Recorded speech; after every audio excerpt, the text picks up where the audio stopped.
आईने हिंदी के एक नए एपिसोड में आपका स्वागत है। आज के इस अपडेट की हम शुरुआत करने वाले हैं जनरल इलेक्ट्रिक को लेकर आई एक बड़ी अपडेट से।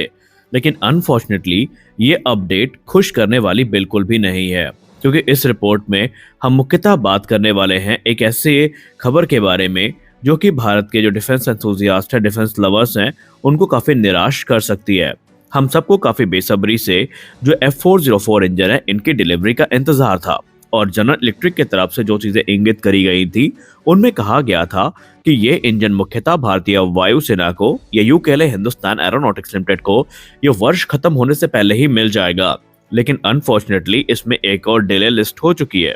दरअसल रिपोर्ट्स में कहा गया है कि अब भारतीय वायुसेना के जो तेजस मार्क 1A हैं इनके लिए हिंदुस्तान एरोनॉटिक्स लिमिटेड को मार्च 2025 तक का इंतजार करना पड़ेगा, क्योंकि जो पहले दो इंजन हैं ये जनरल इलेक्ट्रिक के द्वारा मार्च 2025 में ही डिलीवर किए जा सकते हैं। हाँ, हो सकता है इससे थोड़ा पहले भी इनकी डिलीवरी हो जाए, लेकिन 2025 में ही ये इंजन अब हमें देखने को मिलेंगे। अब इनके भारत आने के कोई चांसेस नहीं है।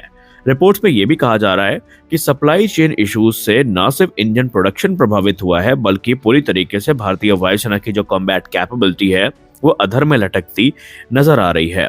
F404 इंजन तेजस मार्क 1A के सबसे इंपॉर्टेंट कंपोनेंट है, और आप जब जानते हैं कि इंजन को ही एयरक्राफ्ट का हार्ट कहा जाता है, और अगर यही नहीं हुए तो फिर एयरक्राफ्ट में हम चाहे जितना डेवलपमेंट कर लें हमारे लिए वो निरर्थक ही साबित होता है।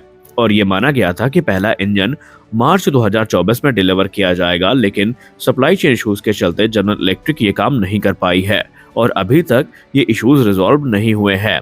और कुछ रिपोर्ट्स तो काफी डराने वाली हैं। कुछ रिपोर्ट्स में तो ये भी कहा जा रहा है कि इन डिलेज के चलते न सिर्फ प्रोडक्शन शेड्यूल प्रभावित हुआ है, बल्कि भारतीय वायुसेना की जो ऑपरेशनल कैपेबिलिटी है ये बहुत बुरी तरीके से प्रभावित हो चुकी है।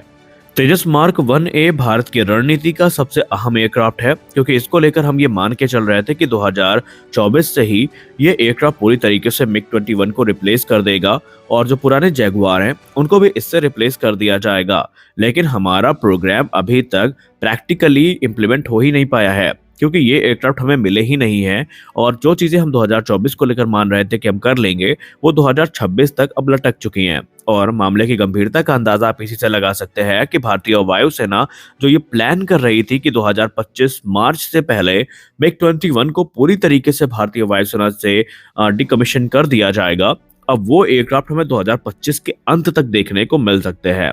हालांकि हिंदुस्तान एरोनॉटिक्स लिमिटेड ने यह कहा है कि तेजस के प्रोडक्शन में कोई कमी नहीं आई है, एयरफ्रेम्स का निर्माण चल रहा है, जो क्रिटिकल कंपोनेंट्स हैं वो बनाए जा रहे हैं, और अभी जो टेस्टिंग प्रोसेस है इनका ये कैटेगरी बी इंजन, यानी कि जो इंजन यूज किए जा चुके हैं उनकी सहायता से इनकी टेस्टिंग हो रही है, और हम चीज़ों को वैलिडेट कर रहे हैं। और जैसे हमारे पास नए इंजन आने शुरू होंगे, उपलब्धता बढ़ेगी, तो एयरक्राफ्ट जो है नए इंजन के साथ इंडियन एयरफोर्स को डिलीवर किए जाने शुरू कर दिए जाएंगे। उन्होंने कहा कि इंजन सप्लाई में जो डिले है इसके बहुत सारे स्ट्रेटेजिक इम्प्लीकेशंस हैं जो हमें भुगतने पड़ेंगे, और ये चीज़ अब F414 के साथ देखने को ना मिले इसके लिए भारत बहुत ज़्यादा प्रयासरत है। और अगर हम F414 की डील की बात करें तो मार्च 2025 में वो डील हमें देखने को मिल सकती है, इसका पूर्व अनुमान है। और अब डिफेंस एक्सपर्ट्स काफ़ी ज़्यादा नाराज़ हैं, भारतीय वायुसेना के अधिकारी काफ़ी नाराज़ हैं, और उन्होंने ये मिनिस्टर ऑफ डिफेंस को एक आईना दिखाया है कि अपने आप ज़्यादा ज़रूरत से ज़्यादा निर्भरता का परिणाम देख लीजिए क्या होता है। क्योंकि आज जो समस्या हमें F404 के साथ देखने को मिली है, क्या गारंटी है कि वो समस्या हमें F414 के साथ देखने को नहीं मिलेगी। हमेशा से आपने ये सुना होगा कि एक्सपर्ट्स कहते आए हैं कि अमेरिका के ऊपर ओवर डिपेंडेंसी जो है ये घाटे का सौदा हो सकती है, और कहीं ना कहीं अब भारतीय वायुसेना को ये चीज़ समझ में आ रही है। और इसीलिए भारतीय वायुसेना के पूर्व एयर मार्शल और अधिकारी ये कहते नजर आए हैं कि अब कुछ भी हो जाए, भारत को जो पहली प्राथमिकता देनी चाहिए वो अपने जेट इंजन को देनी चाहिए, फिर चाहे वो एमका मार्क 2 के लिए 110 किलोटन का इंजन हो या फिर कावेरी 2.0 हो। क्योंकि अगर हमने ये काम नहीं किया तो फिर हम इसी तरह हमेशा अपनी कॉम्बैट कैपेबिलिटी को लेकर रोते रहेंगे, और हमारे पास कोई इसका सटीक उत्तर नहीं होगा। अब जो लोग ये कहना चाहते हैं कि हम इंजन रिप्लेस क्यों नहीं कर देते, हमने पहले भी वीडियोस में बताया है कि ये काम कोई मामूली काम नहीं है। आपको पता होना चाहिए कि एयरक्राफ्ट का जो इंजन है इसका सिलेक्शन प्रोसेस काफ़ी बड़ा प्रोसेस होता है। अगर हम किसी नए इंजन के साथ भी जाते हैं तो पहले हमें उसकी कंपैटिबिलिटी चेक करनी पड़ेगी, और ये देखना पड़ेगा कि क्या वो हमारी रिक्वायरमेंट को पूरा कर पाता भी है या नहीं, और उसके बाद ही ये सारी चीज़ें होंगी। इन केस अगर हम मान लेते हैं AJ 200 का ऑप्शन आपने कहा AL31 भी है हमारे पास जो कि ज्यादा पावरफुल है, तो आप ये देखिए कि क्या प्रैक्टिकली ये चीजें अभी पॉसिबल है? बिल्कुल भी नहीं। क्योंकि अगर हमने AJ 200 की बात की, सैफरॉन M88 की बात की, तो ये सफिशिएंट थ्रस्ट जनरेट ही नहीं कर पा रहे हैं जितना तेजस को चाहिए। बात करें AL31 की और F414 की, तो हमें इनके लिए विशेष मॉडिफिकेशन करने पड़ेंगे। और सबसे खास बात तो ये है कि F414 में तो फिर भी चलिए मिनिमल मॉडिफिकेशन करने पड़ेंगे, हमें जो एयर इनटेक्स हैं और स्ट्रक्चरल चेंजेस हैं थोड़े बहुत वो करने पड़ेंगे। लेकिन अगर हम AL31 की बात करते हैं तो हमें तो यहाँ पर बहुत ज़्यादा काम करना पड़ेगा, क्योंकि ज़्यादा वेट का मतलब ये है कि एयरक्राफ्ट के सेंटर ऑफ ग्रेविटी प्रभावित होगी और भी दूसरे एस्पेक्ट हैं, उनको हमें ध्यान में रखकर तकरीबन 3 से 4 साल लग जाएंगे इंजन को, उस एयरक्राफ्ट को उसका कैपेबल बनाने के लिए कि वो इन इंजन को एकोमोडेट कर सके। तो हमारे पास आसान शब्दों में बात करें तो इंजन स्वैपिंग का कोई ऑप्शन ही नहीं है। एक ही इंजन प्रोग्राम है जो हमें इस भयावह स्थिति से बचा सकता है, और वो है कावेरी इंजन, जो कि तकरीबन अभी हमसे 1 दशक की दूरी पर है और 2035 के पहले आप कावेरी 2.0 को एक्सपेक्ट नहीं कर सकते।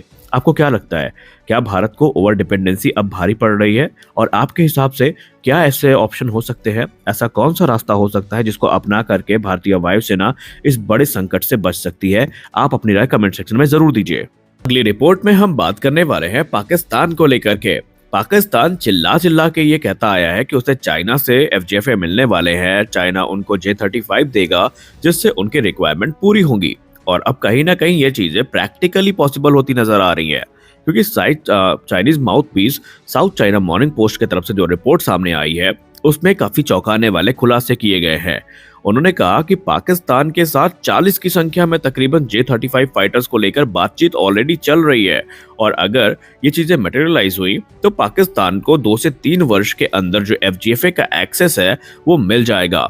चाइना अच्छे से जानता है कि भारत को कैसे काउंटर करना है, भारत के ऊपर दबाव बनाना है, और वो उसी रणनीति को लेकर आगे बढ़ रहा है। और इस रणनीति के चलते वो पाकिस्तान को न सिर्फ इन मॉडर्न फाइटर्स को सप्लाई करने पर राजी हो चुका है, बल्कि यहाँ पर युद्ध स्तर पर तैयारियां चल भी रही हैं। और ये चीजें अब भारत के लिए चिंता का सबब बन सकती है। हालांकि भारत के सीनियर डिफेंस एनालिस्ट और भारतीय वायुसेना के अधिकारी ये मानते हैं कि पाकिस्तान को ये एयरक्राफ्ट मिलने में अभी तकरीबन 5 से 6 वर्षों का समय लग सकता है।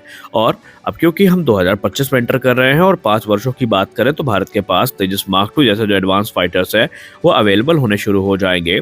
और अगर हमें ऐसा लगता है कि हमारे MRFA मटेरियलाइज नहीं हो पा रहे हैं, MRFA के अंतर्गत हम 114 फाइटर्स को नहीं खरीद पा रहे हैं, तो हमें रशिया के उस ऑफर्स को तुरंत एक्सेप्ट करना चाहिए जिसके अंतर्गत रशिया भारत को तकरीबन 40 से 60 की संख्या में जो अपना Su-57 फैलन है वो ऑफर कर रहा है। क्योंकि आपको हम बता चुके हैं ऑलरेडी कि Russia government to government deal की तैयारी कर रहा है, और व्लादिमीर पुतिन के दौरे के दौरान भारत को ये ऑफर किए जाएंगे कि 60 की संख्या में तकरीबन Su-57E वेरिएंट जो है भारत को ऑफर किए जाएंगे, जो कि इंडिया स्पेसिफिक इनहैंसमेंट्स के साथ होंगे, डुअल सीट वेरिएंट के साथ होंगे, और इसमें इंडिया स्पेसिफिक इनहैंसमेंट्स को भी वो डालने के लिए तैयार हो चुके हैं। और ये हमें नेक्स्ट जनरेशन AL51 जो इंजन है उनके साथ देखने को मिलेंगे।